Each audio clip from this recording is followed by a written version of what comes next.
Have you ever met someone so quietly brave that they changed your entire life without even trying? That's the question Noah Sterling would ask himself 6 months after a rainy Tuesday night, the night a shy girl in an olive green dress walked into a restaurant and shattered every wall he'd spent a decade building. Rain hammered the windows of Marcello's, a quiet Italian restaurant tucked between glass towers in Midtown Manhattan. Inside, Noah Sterling sat alone at table 7, checking his watch for the third time. 34 years old, CEO of Sterling Urban Developments, and he'd built an empire on cold logic and perfect timing. Tonight he'd agreed to 20 minutes. 20 minutes to honor his dying mother's last wish, one blind date before she passed. Helen Sterling, 67 and fading in a hospice 2 states away, had whispered into the phone, "Just meet her sweetheart, just once, for me." So here he sat, jaw tight, already planning his polite escape. The door opened. A young woman stepped inside, hair damp from the rain, wearing a simple olive green dress. Ava Brooks, 26, moved like someone who'd learned to make herself small. She spotted him, hesitated, then crossed the room with her eyes on the floor. This heartwarming moment, 2 strangers about to collide, would become the most inspirational turning point of both their lives. "Mr. Sterling, I'm so sorry I'm late. The bus was..." "It's fine." His voice was flat, professional. "Please sit." She did, folding her hands in her lap. He noticed her nails clean but bitten short. Working hands. The waiter brought menus. Noah ordered efficiently. Ava fumbled with hers, cheeks flushing. Then everything changed. Across the restaurant, a young waiter, maybe 19, nervous, overwhelmed, dropped a tray. Plates shattered. A woman in pearls shrieked. The manager descended. "Stupid boy, do you know what those cost?" The kid's face crumpled in fear, and this shy girl stood up. She crossed the dining room, stepping between the manager and the trembling waiter. Her voice was quiet, but it carried. "I'm sorry, it was my fault. I bumped his elbow when he passed." Everyone stared. The manager blinked. The woman in pearls scoffed. Ava knelt, gathering broken porcelain with her bare hands, shielding the boy with her body. Noah watched, fork frozen halfway to his mouth. She didn't know that waiter. She gained nothing from protecting him. She just did. When she returned, there was a thin cut on her thumb. She pressed a napkin to it and smiled, small, embarrassed. He looked scared. Noah Sterling, who hadn't felt anything real in 5 years, felt something shift in his chest. His mother had been right. Some people don't just walk into a room, they change the air inside it. But who was this woman, and what secret was she hiding behind those downcast eyes? 3 days later, Noah stood on a dirt lot in the Bronx, reviewing blueprints for his next development, luxury condos, projected ROI of 42%. His COO, Cole Harrington, stood beside him, designer sunglasses reflecting the morning light. "We close on the land Friday," Cole said. "Demolition starts Monday." Noah nodded, scanning the perimeter. Then he saw it, a peeling sign nailed to a chain-link fence, breakfast club. "Every child eats. 7-9 a.m. And there, crouched beside a little girl with a prosthetic leg tying her shoe with infinite patience, was Ava. She wore jeans and an oversized sweater, her hair in a ponytail. She was laughing, really laughing, as the girl showed her a drawing of a purple dinosaur. Noah's chest tightened. "Sir," Cole's voice pulled him back. "The surveyors are waiting." "Give me a minute." He walked toward the fence. Ava looked up, surprise flickering across her face. "Mr. Sterling." "Noah," he corrected. "What is this place?" She stood, brushing dust from her knees. "It's where kids come before school if there's no food at home. We serve about 60 breakfasts a day." Her eyes drifted to the blueprints in his hand. "Why are you here?" He could have lied. Instead, he told the truth. "We're buying this land." Her face went pale. "You're the developer. These kids don't have anywhere else." Her voice shook. "This isn't just a building. It's the only place some of them feel safe." Cole appeared at Noah's shoulder, all smooth confidence. "Miss Brooks, we're prepared to offer a generous relocation package. $50,000. He pulled out a checkbook. Ava looked at the check, then at Noah, then back at Cole. "No." Cole blinked. "Excuse me. I don't want your money." She crossed her arms. "If you want to help, don't just fund it. Come serve breakfast. 7 a.m., put on an apron and flip pancakes with the rest of us." Noah felt something he hadn't felt in years, genuine surprise. Cole laughed.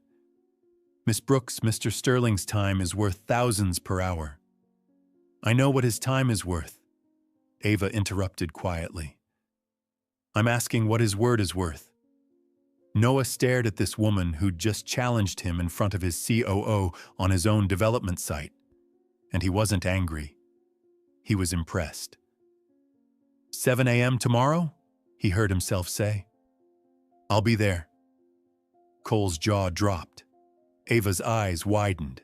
As they walked to the car, Cole muttered, "What are you doing?" Noah didn't answer.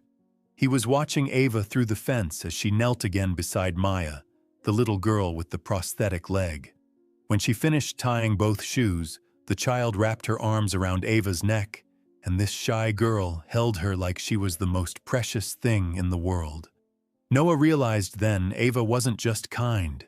She was rooted in something deeper than profit or image, and he wanted to understand it. The next morning, Noah arrived at 6:53 a.m., wearing jeans and a plain t-shirt. Ava was already mixing batter, and when she saw him, genuine surprise lit her face. "You came." "I said I would." She handed him an apron faded blue with a stitched sunflower. "Ever made pancakes?" "No." "Then today's a good day to learn." He burned the first batch. The kids teased him good-naturedly. By the third round, he found the rhythm pour, flip, serve. A boy with thick glasses said, "You're not very good at this." Noah almost smiled. "I'm learning." Ava worked beside him, moving with practiced grace. She knew every child's name. She remembered who liked extra syrup, who needed food cut small, who was scared of loud noises, and she never stopped smiling. Later, as they cleaned up the bookkeeper, a quiet woman named Iris approached Ava with a puzzled expression. "Someone paid for all the kids' meals this month. Anonymous wire transfer, $10,000. Do you know anything about this?"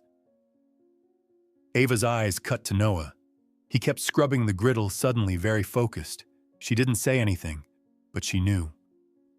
That night, Noah called his mother. "I met her again," he said quietly. "At the breakfast club." Helen's voice was barely a whisper. "And she's teaching me things I should have learned years ago." His mother was crying. He could hear it in her breathing.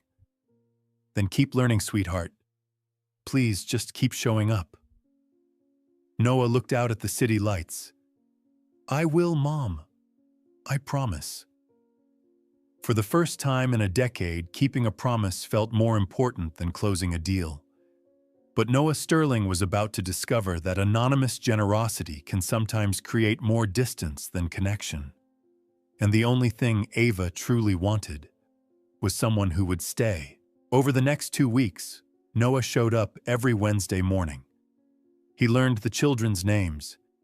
He discovered that Maya loved strawberries, that a boy named Dante drew pictures of his father, who worked night shifts, that a girl named Keisha dreamed of being a teacher. He also learned that Ava had graduated summa cum laude in economics, that she'd had a full scholarship, that she'd once held a hedge fund offer before everything fell apart. "What happened?" he asked one morning as they stacked chairs. Ava set down the chair she was holding. I was engaged to Brandon Pike, a venture capitalist. When I discovered he was running insider trading schemes, I reported him to the authorities. Her voice was steady but hollow. He got to the story first, told everyone I was the criminal, the gold digger, the fraud. Noah's jaw tightened. That's injustice. No, that's survival. She met his eyes. So I disappeared. Night shift cleaning means nobody notices me. And these kids... She gestured around. They don't care about my resume, they just care that I show up. Noah stepped closer. You're not invisible, not to me. Before she could respond, his phone buzzed. Cole's name flashed, board-approved purchase. Need your signature. Noah looked at the phone, then at Ava, then at the children's drawings taped to the walls. I have to handle something. Her face fell slightly, but she nodded. Of course. He left, but that night he couldn't sleep. He kept seeing Ava's expression, the resignation, the expectation that everyone eventually leaves. So he made what he thought was an inspirational decision. He set up an anonymous grant. $200,000. No strings. Delivered in a plain envelope. He thought it was generous, strategic, enough. He was wrong. 3 days later, Ava walked into Sterling HQ during peak business hours holding that envelope. Security tried to intervene, but her voice cut clear. I need to see Noah Sterling, now. Noah found her in the lobby, petite against the glass and steel, but her spine was straight. $200,000. I know it was you. His throat tightened. I was trying to help. No. She stepped closer, her voice firm. You were trying to make yourself feel better. If you want to help, don't throw money at problems. Just show up. That's it. That's all we need. I thought the money was enough. It's not about enough, Noah. It's about being present. She set the envelope on the reception desk, and Brandon Pike walked in. Tall, polished, wearing confidence like armor. Ava Brooks, still hiding in Manhattan. He glanced at Noah. Sterling Wright, you should know she's got a history. Got terminated for stealing confidential information. Tried to blackmail me when I ended our engagement. Ava's face drained of color. Noah stepped between them. Leave. Now. Brandon laughed. I'm doing you a favor, man. She'll manipulate you, take everything you have. He pulled out his phone. I have the emails, the termination reports. She's a professional victim. Out, now. Brandon held up his hands, smirking. Your mistake, Sterling. When he left, the lobby fell silent. Noah turned to Ava. She was trembling, tears streaming. You don't know if I'm telling the truth. I know enough. His voice was gentle. I know you protect people who can't protect themselves. I know you refuse money when it would be easier to take it. I know you see people really see them when everyone else looks past them.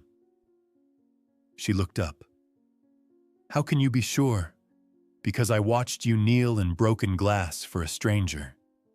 I watched you tie a little girl's shoes with more care than most people show their own families. He paused. And I know what it's like to be judged for something you didn't do. What happened to you? My father died when I was 12. Heart attack. People said it was his fault that he worked himself to exhaustion, that he chose work over family. His voice cracked, but he didn't choose to leave. He just ran out of time. And I spent 20 years trying to prove he mattered by building the kind of empire he never could. Ava reached for his hand. I'm sorry. So am I. For the money. For trying to fix things the wrong way. He squeezed her hand. Teach me how to do this right. Wednesday, 7 a.m. I'll be there. What neither of them knew was that this heartwarming moment of connection was about to be tested in the most terrifying way possible. Because